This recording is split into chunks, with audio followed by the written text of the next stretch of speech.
नमस्कार दोस्तों, शुरू करते हैं आज के दैनिक भास्कर का न्यूज़ एनालिसिस।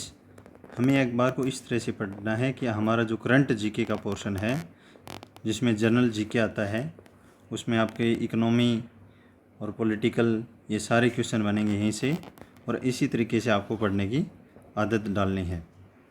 फर्स्ट क्वेश्चन इसमें देखते हैं कहाँ से क्या न्यूज़ दिया गया है। आज ही के दिन क्या हुआ था? आज ही के दिन 1975 में देश में पहला सैटेलाइट आर्यभट्ट लॉन्च किया था। इससे रिलेटेड हमारी कौन सी संस्था है? इसरो संस्था है, लेकिन आर्यभट्ट ने, इसरो ने नहीं, हमने रशिया की हेल्प लेकर के इसको लॉन्च किया था। अभी आगे पढ़ते हैं इसरो के बारे में। इसरो एक संस्था है जो हमारी अंतरिक्ष के सारे काम संभालती है। तो इसको फुल फॉर्म क्या है? Indian Space Research Organisation. Hindi में क्या बोलेंगे इसको? भारतीय अंतरिक्ष अनुसंधान संगठन। कब बनाया गया था इसको? 15 अगस्त 1959 को 1969 को बनाया गया था। और हेडक्वार्टर कहाँ पे है इनका? बेंगलुरु में है। बनाने वाले फाउंडिंग संस्थापक कौन थे? इसके फाउंडिंग फादर कौन थे? विक्रम साराभाई।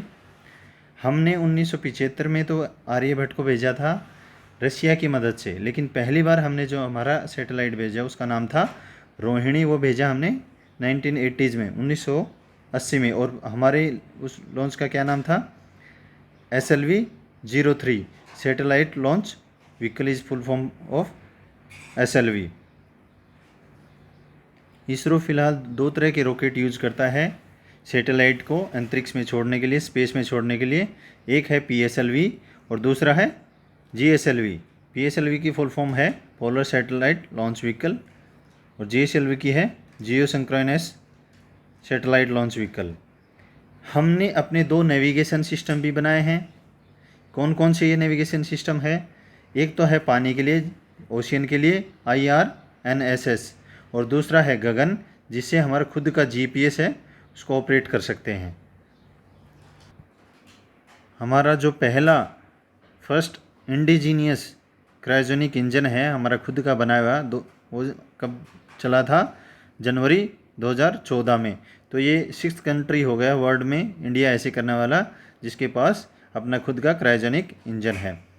4th कंट्री है इंडिया, मंगल पे ऑर्बिट में जाने वाला 4th कंट्री है। और ये किसके द्वारा हुआ? ये मंगलयान जो मिशन जो स्टार्ट किया था 2013 में, यहाँ से जो चला था, वो अभी पहुँच करके मंगलयान के ऑर्बिट में पहुँच गया है। और ये करने वाला इंडिया हमारा 4th कंट्री है। ऐसा हमारा सबसे मशहूर चंद्रयान मिशन है। जो फर्स्ट चंद्रयान मिशन जो भेजा था वो कब भेजा था? 2008 में भेजा था। सेकंड भेजा था 2019 में। और चंद्रयान 3 जाएगा, वो कब जाएगा? अभी 2022 की बात हो रही है। हम एक दूसरा मिशन भी ले जा रहे हैं जिनका नाम है गगनयान, और वो कब तक जाने की संभावना है? आगे 2023 तक जाने की संभावना है। इंडिया के पास और क्या? इस इसरो पे जब हम बात करते हैं तो इसमें बहुत सारे इंडिजीनियस बात आ रही है, हम खुद ही कर रहे हैं। तो एक ऐसी संस्था है जिनका नाम लेते हुए प्राउड होता है, उन्होंने इतने मिशन कंप्लीट किए हैं और इतने अच्छे तरीके से वो अपने काम को आगे बढ़ा रहे हैं। इसमें गगनयान मिशन हो गया। उसके बाद ये 3 इन्होंने अर्थ ऑब्जर्वेशन सैटेलाइट है, अर्थ को ऑब्जर्वेशन करने वाले को निगरानी करने के लिए, धरती की निगरानी करने के लिए 3 ये सैटेलाइट भेजे हैं। कौन कौन से हैं? इनको क्या बोलेंगे? EOS बोलेंगे, अर्थ ऑब्जर्वेशन सैटेलाइट। ये है EOS 4, 6 और 2।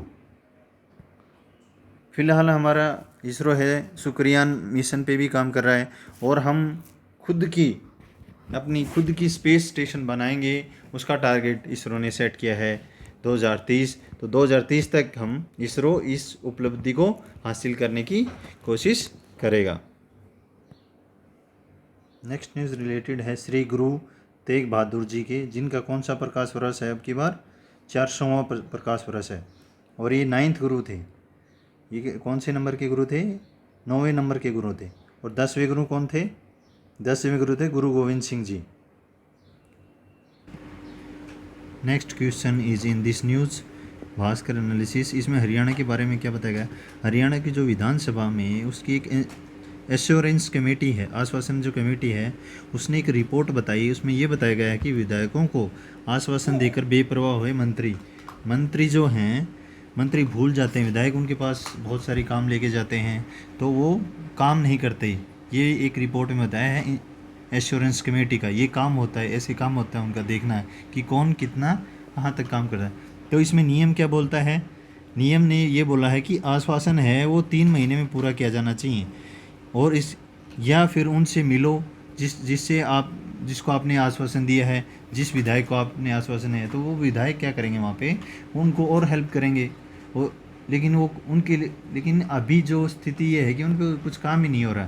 तो इसके लिए कौन कौन जिम्मेदार है, एक तो हैं ये मंत्री जी, और दूसरे हैं प्रशासनिक सचिव, इनके लिए जिम्मेदार रहते हैं कि ये काम क्यों नहीं हुआ।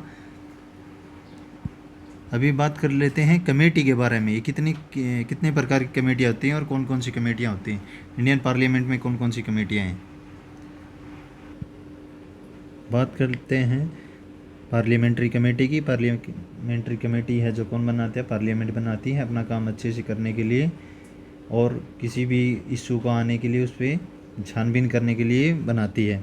कौन से आर्टिकल के अंदर है ये लिखा हुआ, 118(1) के अंदर लिखा हुआ, अनुच्छेद 118 में लिखा गया है। ये कमेटी कितने प्रकार की होती है, ये 2 प्रकार की होती है। एक स्टैंडिंग कमेटी होती है जो परमानेंट रहती है, और दूसरी कौन सी है, एडहॉक कमेटी, जो किसी भी विषय पे कभी कभी बनाई जाती है। स्टैंडिंग कमेटी अभी इंडिया में कितनी है, 6 हैं, और जो परमानेंट नेचर की हैं कौन कौन सी हैं, आगे अभी हम देख लेते हैं उसको। Financial committee, department standing committee हैं वो कितनी है, 24 हैं। Committee to inquiry, committee to scrutinise and control, उसके बाद है committee related to the business of the house, उसके बाद है हाउस कीपिंग कमेटी। तो 6 प्रकार की कमेटी हो गई ये, और इसी की एक सब कमेटी है जिसके बारे में हम पढ़ रहे थे इसमें, वो कौन सी है, एश्योरेंस कमेटी है वो, इसी की है। कौन सी, किसकी, committee to scrutinise and control, छानबीन करने और उसको नियंत्रण करने की जो कमेटी, उसी के अंदर एक कमेटी है एश्योरेंस कमेटी, जिसकी हम बात कर रहे थे। नेक्स्ट हम देखते हैं एड हॉक कमेटी कौन कौन सी, जो कभी कभी बनाई जाती हैं और जो टेम्परेरी नेचर होती हैं, वो परमानेंट नहीं होती, स्थायी नहीं होती है, अस्थायी होती हैं। ये 2 प्रकार की होती हैं, एक होती है इंक्वायरी कमेटी और एक होती है एडवाइजरी कमेटी। ये किसी भी विषय पे, सब्जेक्ट पे बनाई जा सकती हैं जो इनको रेफ़र किया जाता है। सबसे बड़ी कमेटी कौन कौन सी है, जितने अभी इतनी सारी कमेटियाँ हैं तो इनमें सबसे बड़ी कौन सी है, द एस्टीमेट कमेटी। इसमें कितने मेंबर हैं, उसमें 30 मेंबर हैं। ये जो आप तस्वीर देख रहे होते हैं, ये जो कोने में तस्वीर है ये कहाँ की है, ये यरूशलेम की है, जो कहाँ पड़ता है, यरूशलेम शहर वो पड़ता है इज़राइल में। और ये पर्व मनाया जा रहा है, इसका क्या नाम है, पास और पर्व। इसका क्या नाम है, पास और पर्व। और इसको दूसरा क्या कहते हैं, इसको फसह कहते हैं, फसह कहते हैं इसको। और इसके एक दिन पहले ही उन्होंने अपना दूसरा त्यौहार मनाया था जिसका क्या नाम है, ईस्टर। तो ऐसे 2 त्यौहार आपको पता चल गया, एक तो ईस्टर हो गया और दूसरा फसह, पास ओवर पर्व है। ये जो 2 हैं जो यहूदियों के त्यौहार हैं। Next is related to NASA. NASA चीन के टेलीस्कोप से दूसरे गैलेक्सी में एलियंस को भेजेगा पृथ्वी का पता। तो अभी नासा क्या कर रहा है, चीन की टेलीस्कोप की मदद से क्या करेगा, रेडियो सिग्नल भेजेगा। और ये पहले भी हम एक बार कर चुके हैं, कब किया है ये, 1974 में एक बार पहले भी सिग्नल भेजा था, अभी फिर से सिग्नल भेजेंगे।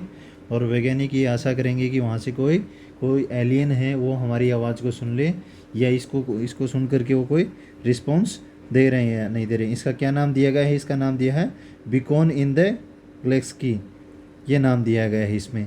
और इसमें क्या क्या इन्फॉर्मेशन है, सोलर सिस्टम की, पृथ्वी की सतह और मानवता के बारे में इसमें जानकारी रहेगी।